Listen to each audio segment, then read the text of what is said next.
Okay, for this assignment we're going to be creating a selected brown tone. And what that means is that we're going to make a brown tone out of this picture. Then we're going to make a black and white. So we'll have a sepia or brown tone layer. Then we'll have a black and white layer on top of it. And then what we'll do is we'll erase some of the black and white to reveal the brown tone underneath, or vice versa. It's your choice on what you want to do. So I'll just show you how to do that. First thing we have to do is make it in a sepia tone. So we go ahead and double click on this and lock it. And we're on that layer palette, and then we want to get rid of and make the lock so we can work with it. So then we go to our action palette. And if the action palette isn't there, remember we go to Windows, Actions, and click on that, and then the action palette will come up. So we want to highlight sepia tone, and then we'll go ahead and hit the arrow, and that actually does our sepia. Now go back to your layer palette, and you'll notice this is what Photoshop created in order to make that brown tone or sepia tone. So what we want to do here now is we want to go Layer, Flatten Image, and that makes that all into one layer now. And let's go ahead and double click on that again to unlock it. Now we're going to duplicate that layer by dragging the thumbnail down to next to the garbage can here, and that's creating a new layer. Okay, so now we have two layers. Both of them are sepia, but now what we want to do is we want to create a black and white on one of them. We can either do the top or the bottom if it's our choice.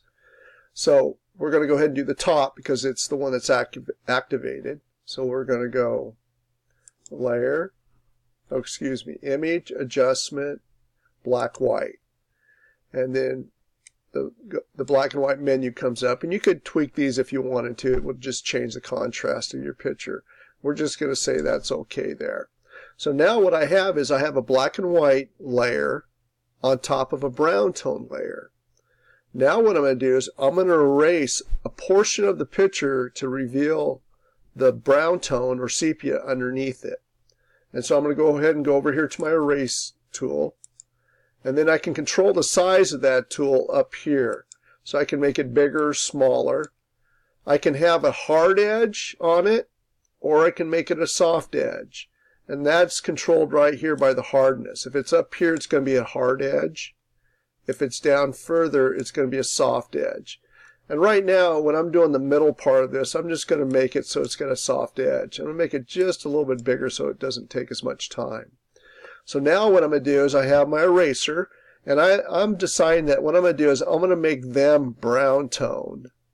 And then the rest of the background and foreground, I'm going to make black and white. So what I'm doing is I'm erasing the black and white layer to reveal the brown tone or sepia underneath. So I'm going to go ahead and start erasing this. And you'll notice it's just very subtle. You'll probably get more on it. Oh, that's because you need to have this at 100%. That's the opacity. And so I'm going to go ahead and start erasing this. And you'll notice now as I erase this, I'm going to take my time. But as I do so, it's revealing the brown tone underneath. And I want to be careful. I don't want to get too close to the edges yet. But I'm going to go ahead and get most of it so it's pretty good. Then what I want to do is I want to make my brush smaller, but then I want it to make it also a harder edge so I can get closer to the corners or the edges here without bleeding out into the other part of it. And you're going to get graded on how well you do this erasing job right here. And so you just want to take your time. Sometimes you want to blow the image up, make it bigger by going Control plus, and it will make it bigger. If you press the space bar down, the hand appears and you can kind of move it a little bit. And then what I'm going to do is I'm just going to come in here and I'm going to get my edges really well. And this one's not too bad because I have white in the background, but if I had something that would be like on this edge, I have to be careful going too far out here because I'd get that sand, and I don't want to do that right now. And so my job now is to take my time and go around all the edges and get it to where it's nice and clean, to where it looks good. And again, I would need to make my brush smaller, which right here, in order to get real close to her nose and also her lips here.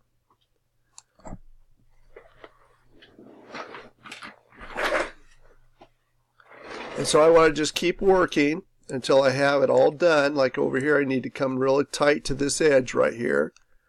And you notice I kind of went out above it. Now I have to be careful there because, again, that's where you're going to get graded down, is if you don't do a good job of erasing on these edges here. So you just kind of take your time, a little at a time, until you get those edges nice and clean. And again, you hold the space bar down in order to get the hand that can move it. And I'm going to go and get her legs here, and I want to take my time because I want this to be nice and clean. So you can do this and just clean it up. And we're going to go on through that to Josh's toes here, his feet. And again, I might want to make my brush smaller just so I don't pick up that extra stuff. Because I don't want to really bleed on the outside, because it doesn't make it look as nice as if you just take your time and come on those edges so they're nice and clean.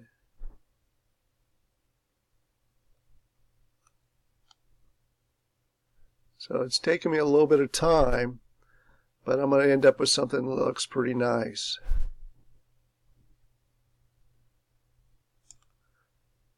And again, just take your time here.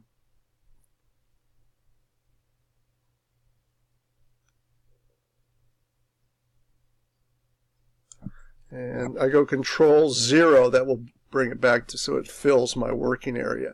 And you'll notice now that I've done a pretty good job of cleaning that up. There may be a little bit right there for t-shirt. But if you notice all the edges, they look pretty good. I need to fix his hand a little bit right here.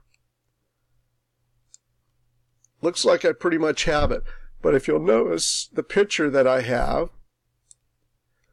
is basically a black and white background with a sepia tone. The individuals are sepia or brown tone. And then once I am happy with it, I just go Layer, Merge, Flatten Down, and then I'll go File, Save As. And again, I don't want to save it on my original file, so what I'll do is do underscore, and this is called Selected Brown Tone. So I just put Selected BT for that, and go Save. OK. And I'm finished with the selected brown tone, which is a picture that is black and white with a little brown tone.